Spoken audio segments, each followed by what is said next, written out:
Ed Barry, what's up, buddy? What's shaking? Oh, not much. I've been dealing with this for a long time, since last November. Here's why I'm worried. We offer him something, he gets a little pissed off because it's not what he wants, and then some other team comes in $1 million over us, and he's pissed at us, so he's disrespected. He's disrespected, so he goes. You got to get the value right, and you look at the data. The data is like it is what it is. That's why I'm asking. Like in your room at night when you're by yourself, are you like, I wouldn't mind if this kid bounced? Yeah, I'm torn, Ed, because I still think he can play, and I think he can help us. Welcome to Hard Knocks.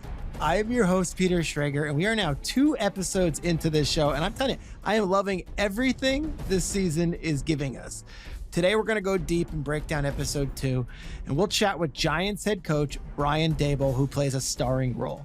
I know what you're thinking, and yes, of course, we're going to ask him about his 40-yard dash time and whether he can do it in 7 seconds, and I also want to know what he likes in his buffalo wings. Does he like drums, flats, dry? I promise, we'll get to the bottom of all of that, but we're also going to discuss his meetings with the quarterbacks and the wide receivers at the Combine.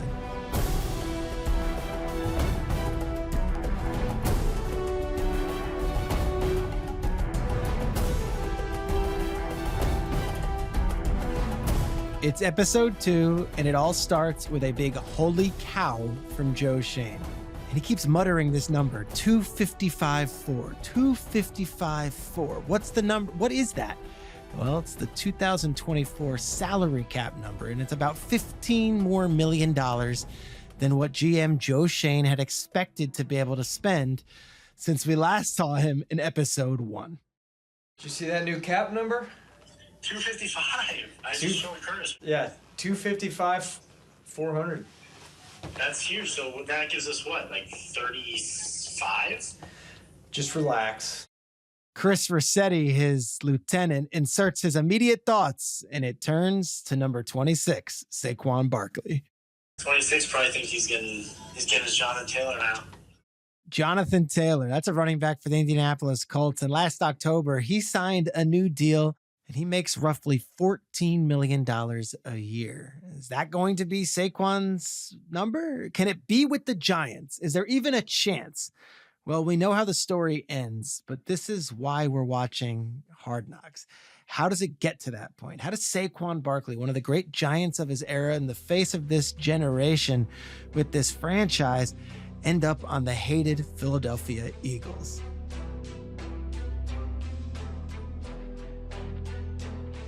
So in the first episode, it was Outback Steakhouse references and really inspirational peanut butter and jelly talk as the Giants laid out their offseason plans. This week, it's St. Elmo's Steakhouse and the greatest shrimp cocktail in the Midwest.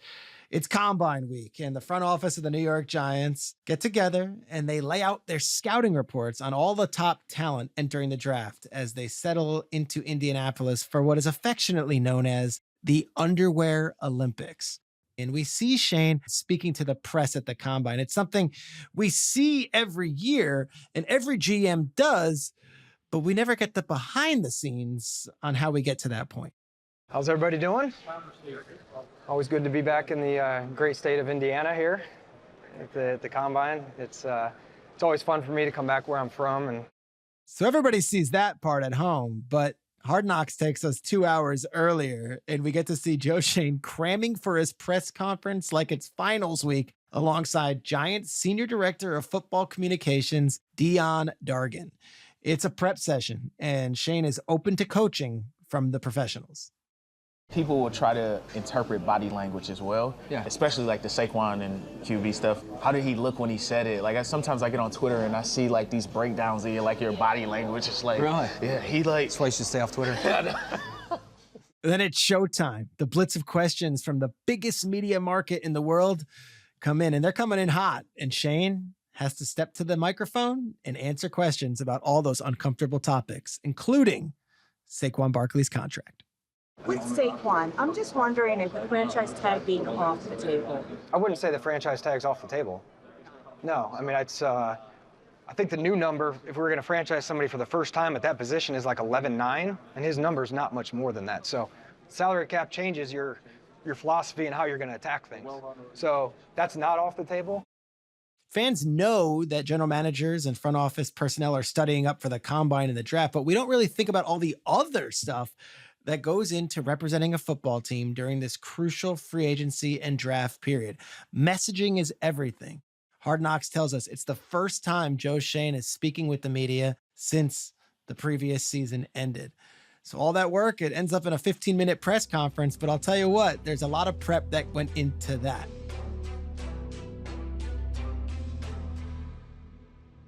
Last episode, we also saw Joe Schoen chumming it up with Panthers brass, planting the seeds for the eventual Brian Birds trade. In this episode, we get a really cool look and see him dancing with the Patriots a little, discussing a potential trade-up for the number 3 pick. New England's as far away as they could possibly be. You gonna take a trek down there? Yeah, I'm just gonna go down there and just say, hey, before you do anything at 3, just make sure you let us know. All right, so let me explain the combine in a, I guess, way for you to visualize what it is. So every team has its own suite in Lucas Oil Stadium. All 32. They all have their own suite and they're spread about. But a lot of the stuff that goes on is when an individual walks into another team's suite and just starts having casual conversation. So Joe Schoen leaves the Giants suite, walks all the way over to the Patriots suite, pops in, and then asks their general manager, Elliot Wolf, if he can have a moment of his time. Yeah, you got 2 seconds? And here is Schoen doing his job. Yes, he's going to be scouting players. And yes, he's going to be talking to the media, but he's planting seeds. And if the Giants are going to get Drake May or Jaden Daniels or one of those top quarterbacks, they're not going to do it at the 6th overall pick. They're going to have to trade up from 6 to number 3. He is just getting in the Patriots' ears and letting them know, hey, if you are talking to other teams, keep us in mind. That's one part of the combine. Then there are the combine interviews that I think are probably the highlight of episode 2. They're awesome to watch in real time. And yes, Daniel Jones is the guy, but he is the guy for now. And with an excellent class of quarterbacks in this year's draft, and the Giants as the owners of a top 10 pick, a place they don't want to be in the near future, they have to do all the work. And they've got to meet face-to-face with all of the top QBs. If a special one magically slips, or if they can move up to 3, quarterback is definitely in play for their first-round selection. Here's Joe Schoen talking to ESPN's Molly McGrath about the quarterback position in New York City. For us, it's the first time to get around a lot of these kids. Yep. So I know the big talk's gonna be quarterbacks. It's not just the film, and it's New York City. Yep. And you're put under a tremendous microscope and gonna be held to a really high standard. So just making sure they're wired right, because that city can eat people up. Oof, that's good. That's good, candid conversation. And earlier in the episode, we get a sneak peek at what the Giants front office thinks of all these top quarterbacks and the wide receivers. It's like having the Cliff Notes version of an entire college career. We learn in these conversations and scouting reports that J.J. McCarthy did not make the changes at the line of scrimmage at Michigan. It was the offensive line that did. We hear that Jaden Daniels wasn't a vocal leader at LSU, but he's improving there. We also learned that nothing phases Marvin Harrison Jr. at all. Hannah Burnett, a member of the Giants scouting team, tells us about Rome Odunze, the University of Washington wide receiver who's expected to go in the top 10. Rome, alpha, he's going to be a high energy guy. He can take over a room, just kind of getting a feel for that personality, but this kid is smart, tough, dependable, everything you want. Hannah's not the only one impressed with Rome Odunze. Take a listen here to this clip and see if you can recognize the voice of the individual who's ranting and raving about how impressive Rome Odunze was. Everyone's saying Odunze, number 1 today. Like, that's the guy you should be talking about. What a performance, as smooth as you will see. Yep, that's me. And then we actually meet the prospects, and the fan in me has to say, it's just really cool. Look, we see a lot. We never see this stuff. And head coach Brian Daboll absolutely takes the quarterback prospects to school. Here he is with LSU star and Heisman Trophy winner, Jaden Daniels. Draw me up your favorite pass play. I don't care what personnel, as detailed as you can be. Got you. And we are all true freshman quarterbacks in your quarterback room, and you are teaching it to us. This was a big staple in our offense. Okay. Just based off the athletes that we had. Was that Neighbors? Yeah. It's a little sneak peek. We know who the Giants end up taking in the first round, and already Daboll's mentioning Neighbors as he sees it. Look, these quarterback interviews are cool. You get him grilling these guys, plays, reads, all kinds of hypotheticals. The wide receiver interviews are interesting too, and of course, we have great access to those as well. One player the front office staff and the coaching staff was interested in seeing more of at the Combine was Malik Neighbors. We got Malik, LSU. Yeah, Malik, highly passionate, highly competitive kid, loves football. He will train hard, plays with a big-time chip on his shoulder. Neighbors ends up meeting with the Giants, and it is a fascinating back and forth. Here's the electric LSU wide receiver with a little reputation for not being thrilled if he doesn't get the rock early on in games, and head coach Brian Daboll. How do you handle losing? Be straight. Not at all. I really hate it. I hate losing more than I love winning. Okay, and then how do you handle not being involved early in the game? How do I handle it? Yeah. I handle it pretty tough, especially, during the week. That's what I'm looking for. Been in the offense, in the week, putting in the work with the one offense, getting a lot of plays, known to be called for me. So if I'm not in those plays and not getting the ball, I'm pretty hard on it. And Brandon Brown, who we're getting to know, is one of Joe Schoen's top lieutenants in the front office. He discusses Neighbors' tendency to bark a little bit, and he breaks it down for the GM after the squad meets with the player. The Neighbors I thought it was going to come across more edge the way he plays. Yeah, he was more like reserved. I'm like, damn, that's the same dude out there that's like running people over. Yeah. I just don't know enough about the kid in general. Like, I don't view any of it as a negative. I just want to get around him. I'm with you. But this is the thing, like, name me a dominant player at that position or the corner position or pass rusher that was a choir boy. Right. I mean, shit, like, he gives us something we don't have. I love this because we know that they eventually do take Neighbors. So this is all the conversations that were happening early on at the Combine after they met with him. Is that personality something that's going to be too toxic for a team? No, in this case, no, not at all, especially at that position. They don't have that on this team. And as Brandon Brown says, name me a player at that position or the corner position or at pass rusher who's a choir boy. All right, let me put my NFL insider hat on a little bit. So we're getting to meet all these guys, and nothing phases Marvin Harrison Jr. His father's one of the all-time greats. And then when they show him the film of his quarterback underthrowing him, he says straight up, like, I would never criticize my quarterback. Like, he's everything you want. Then you meet Rome Odunze, and it's incredible. He lights up the room. Neighbors isn't that. Neighbors doesn't light up the room, and we even hear that from Brandon Brown later on. Also, the history with the Giants at wide receiver in recent years, Odell Beckham, a huge superstar in New York, but it did not work out in the end, and he was traded to the Browns, and then he ended up with the Rams, and then he was with the Ravens, and now he's going to be suiting up for the Dolphins this year. As recent as a few years ago, the Giants took Kadarius Toney in the first round of the NFL draft. He lasted one season, was traded to the Chiefs, and has since gone on to win 2 Super Bowls with them. So the wide receiver position, especially in the first round with the New York Giants, it's a very sensitive issue with fans, and it's a very interesting one to see if they go with the guy who isn't the choir boy and isn't necessarily everybody's All-American when he sits in the room. But let's get back to Saquon, because this is some of the best behind-the-scenes stuff that this series has ever done. At the beginning of the podcast, you heard the man who helped hire Daboll, Giants GM Joe Schoen, and he's talking to Saquon Barkley's agent, Ed Berry. The two of them had a very candid conversation.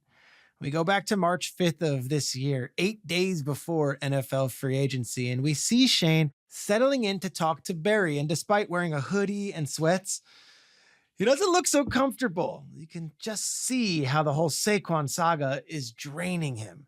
And as he wipes his face and he grimaces before being very direct and to the point with this star player's agent. This is the kind of things fans never get to see. This is the nuts and bolts of high-profile negotiations. And this is exactly the kind of access that gets me fired up watching this season of Hard Knocks. Joe Schoen tells Berry that Saquon should think about what it would mean to see his name in the Giants' Ring of Honor And then he flat out says this. Because, again, I do think he was our best offensive player. And then Shane says the magic words. Hey, let the league tell you what your value is. Oh, that's a loaded sentence. And in that moment, it still sounds like Shane does sort of maybe want to find a way to keep Saquon and his 5,200 rushing yards that he's had for the Giants. But we know it's only at the right price. Like at that point, Joe Schoen has no idea that the next time Saquon Barkley takes a snap at MetLife Stadium, he is going to be suiting up for not the Giants, but for the division rivals.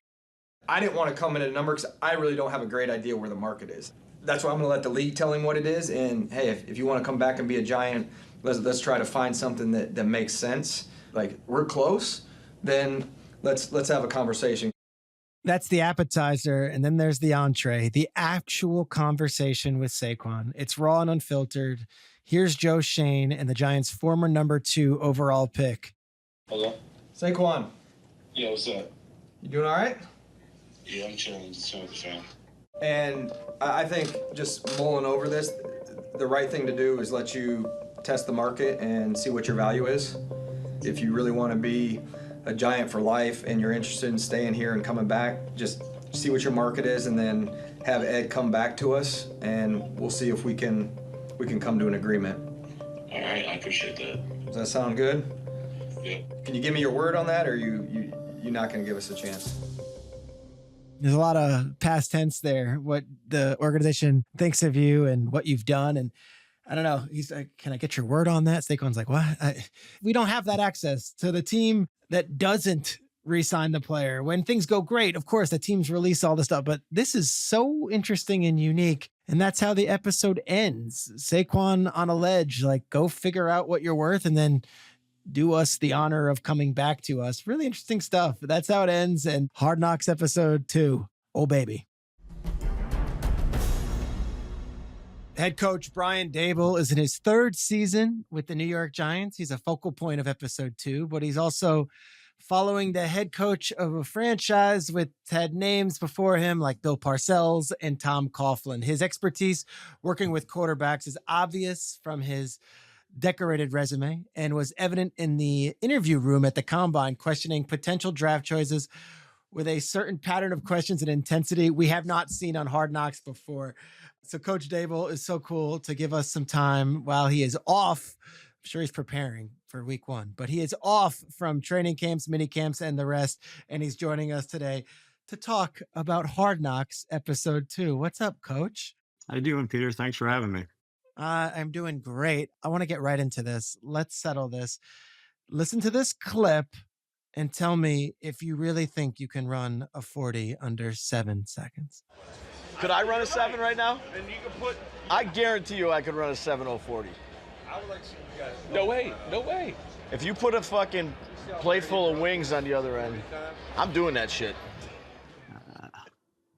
Yes, Coach. I think of that. I'm like, 7 seconds, I could, yes. And then you put a plate full of wings in front of me. I'm doing it in 6.2. But tell me, did you ever actually run the 40 at the Combine? Have you ever ran it? And did you guys ever put your money where your mouth was? Yeah, there's a lot of talking going on, not much action on my end relative to going ahead and run that thing. I'm just trying to get a rise on some of those guys, and obviously none of them thought I could do this son of a bitch. So maybe we'll find out.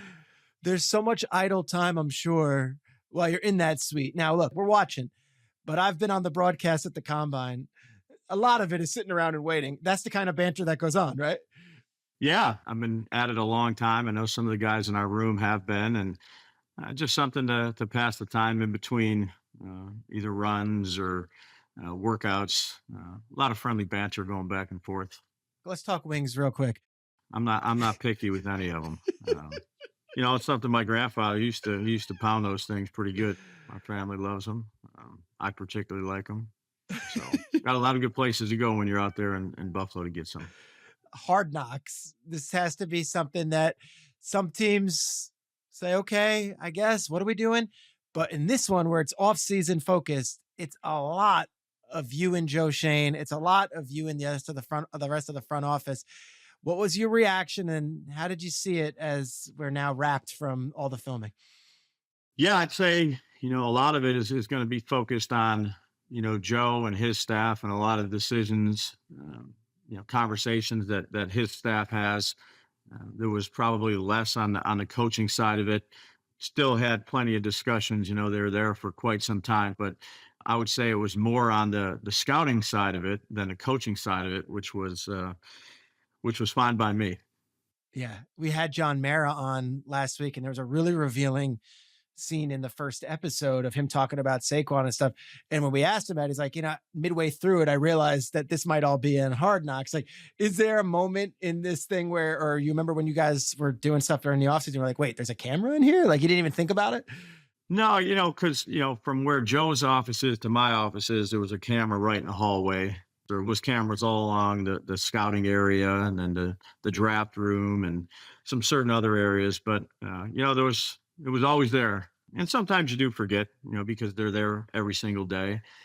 But the staff there with the films, they did a great job with, being around and, kind of figure out a few things that I could do to maybe stay out of the way a little bit. And but it was good.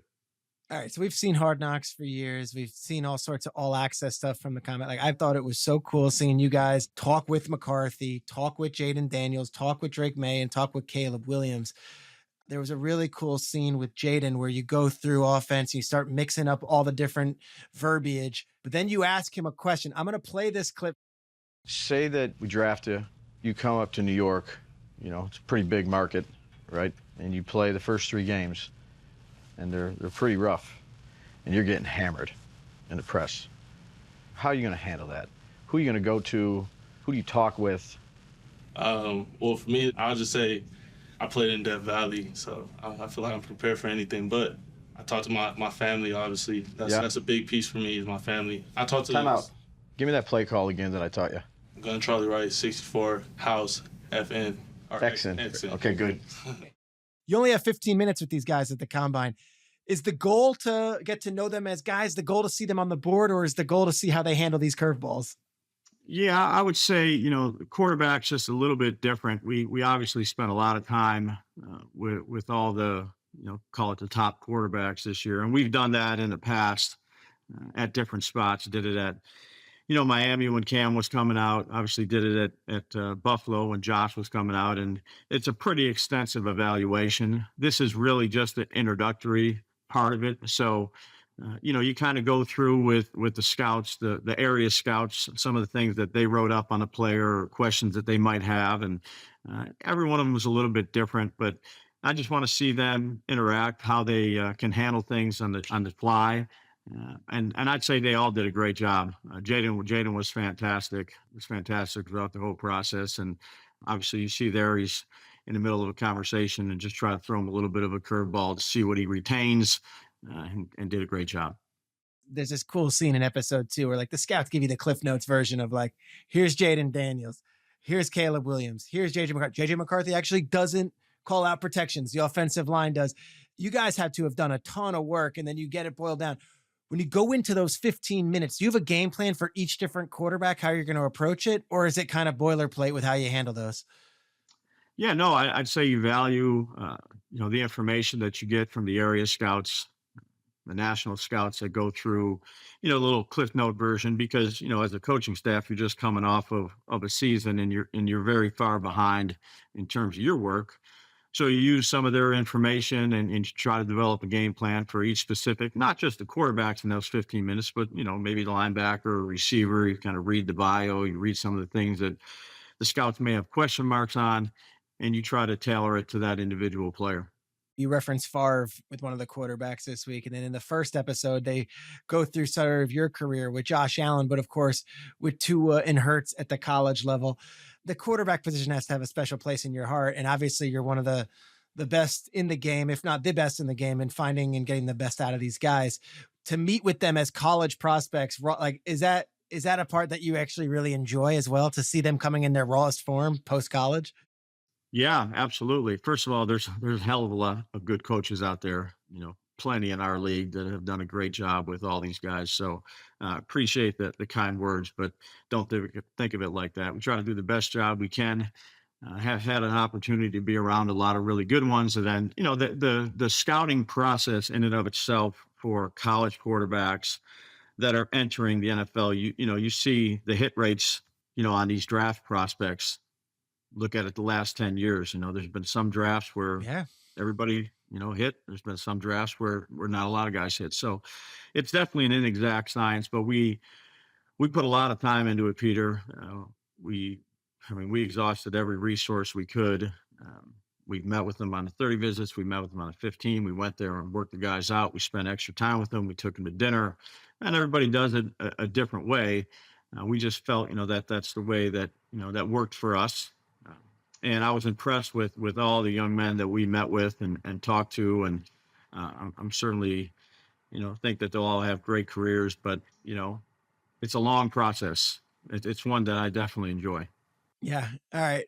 Real quick, the wide receivers, they come in too. We meet Harrison. Yeah. We meet Adunze. Like, Adunze is unbelievable. I met him at the combine. That guy, I feel like he's going to run for president someday.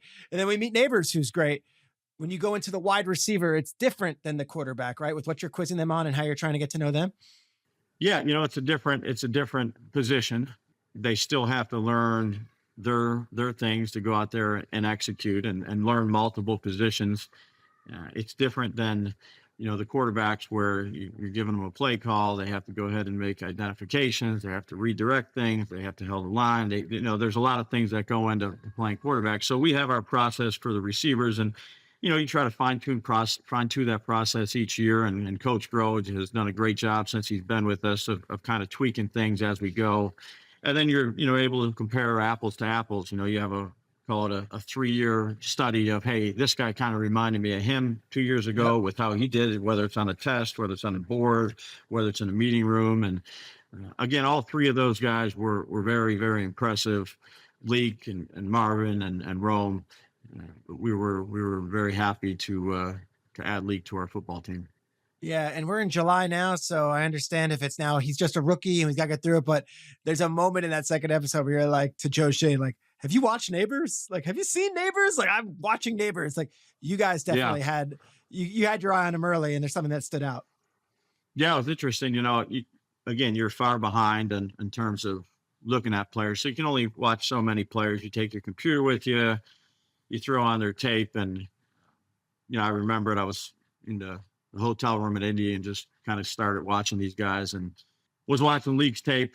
And I was really impressed with the type of player that he was, the competitiveness that he played with, the toughness, his change of direction, his catching ability, his run after catch. And that was just the beginning stages. So after the combine, I was able to kind of dive into that a little bit more, but he definitely stood out for me as a former receiver coach on some of the things and the skill sets that he has. We're going to wrap with this question about the 100th season. Does it feel like this is a special season as we head into the 100th year of the New York Giants? Yeah, look, it's a historic franchise, dating all the way back to 1925. It's, important to all the fan base around here, to the people that work in the building, obviously to our ownership groups, the mayor and the Tisch family. Our focus for us, in a kind of a little vacuum is to do as well as we can do this year, to put everything we got into it, understand the significance behind it for the history part of it. But, we have a lot of work to do, and we're going to have some tunnel vision here of just trying to get better each day and, do the best job we can for this season. We so appreciate you coming on. Got a good tan on you. You're enjoying the off season, but I know in 2 weeks you'll be dialed in with that whistle, and away we go. Thanks, Schrager. Appreciate you, man. Daboll's been around so many quarterbacks. I'm talking, we talk about Brett Favre when he was with the Jets. And of course, he was with Tom Brady, and then he was with Nick Saban. So he had Tua and Hurts, and he's been alongside Josh Allen for all those years in Buffalo, and now Daniel Jones. So when you see him actually in the room talking with these quarterbacks, I find it fascinating.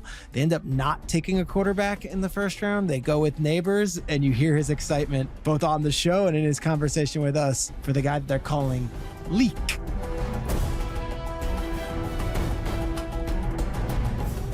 Every week on this show, we give an MVP of the episode, and it doesn't have to be a person. it could also be a delicious treat or one that will clear your sinuses and mess up your nostrils. The MVP of the show is at the very end, and it's the St. Elmo's shrimp cocktail. I'm hungry. Starving. Any world famous St. Elmo's shrimp cocktail? Yep. Yes, a lot of shrimp cocktail. Is everybody doing one? Is anybody not having a shrimp cocktail? I am not. I would like to taste the rest of the food. Now, let me explain something about this delicious dish. So the St. Elmo's shrimp cocktail, let me break it down for you. St. Elmo's is like this old school steakhouse. You go there at the Combine, you're walking in, you bump into like, oh wait, that's Andy Reid. And then you take another step, you're like, oh, that's Adam Schefter. Oh, I'm going to go another step. And oh, that's like the wide receivers coach for the New Orleans Saints. Everyone's there. And the one thing that everyone gets is not the steak. That's fine. It's this shrimp cocktail. And it's not the shrimp cocktail itself. It's the horseradish that comes with it. And as you saw in the episode, when like Hannah takes it and she's just like, I can't, it's nuts. It's insane. That's how you know it's good. It's the sting. Got him.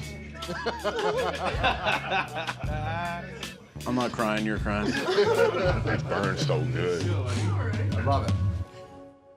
And yet there's something absolutely delicious about it. I have to get to St. Elmo's for at least one shrimp cocktail every trip to Indianapolis. This is not just at the Combine. If I'm at a Colts game, I'm going there. If I'm going to an Indy car race, I'm going there. If I'm visiting a distant cousin who's 20 miles out, I'm getting to St. Elmo's for that shrimp cocktail.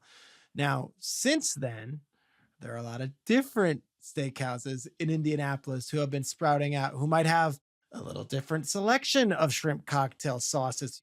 Our producer, Buffy, has a very relevant question. Peter, can I ask a follow-up? Yeah, sure, Buffy. Indiana, landlocked.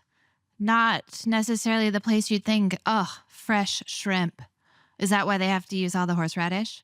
Yeah, it makes very little sense. If I think too much about it, I probably wouldn't want it. Like, there are not many sushi restaurants on the Strip in Indianapolis. There's a reason for that. You're not getting fresh sushi. So the shrimp cocktail and the horseradish, I'm not sure why it works so magically. I'm not sure why it is a staple, but if you don't think about it, it goes down very easy.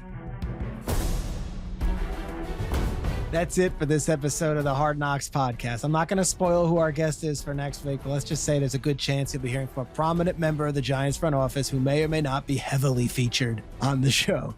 Make sure to check out the Hard Knocks Instagram page at Hard Knocks HBO for some behind-the-scenes exclusives. Also, you can always find more Hard Knocks content at NFL.com. And please do not be shy. Hit me up on X at pschrags. That's PSCHRAGS. Or find me on Instagram at pschrager. That's SCHRAGER. And tell me what you're liking so far from this season, or let us know what you want us to do differently. Seriously, we could take the heat. We're going to be back next week to recap episode 3 of Hard Knocks. Be sure to check it out next Tuesday, starting at 9 p.m. Eastern on HBO and Max.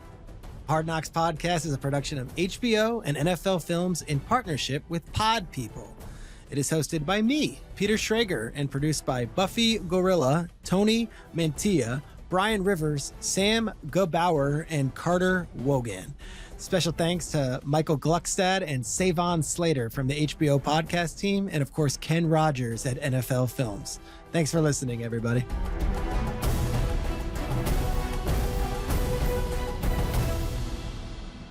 That is some solid hair right there. He looks like the dude on Full House. Yeah, Uncle Jesse. Is he the only one running? Yeah. I love it. I love it. The more you can do. Showing up and competing.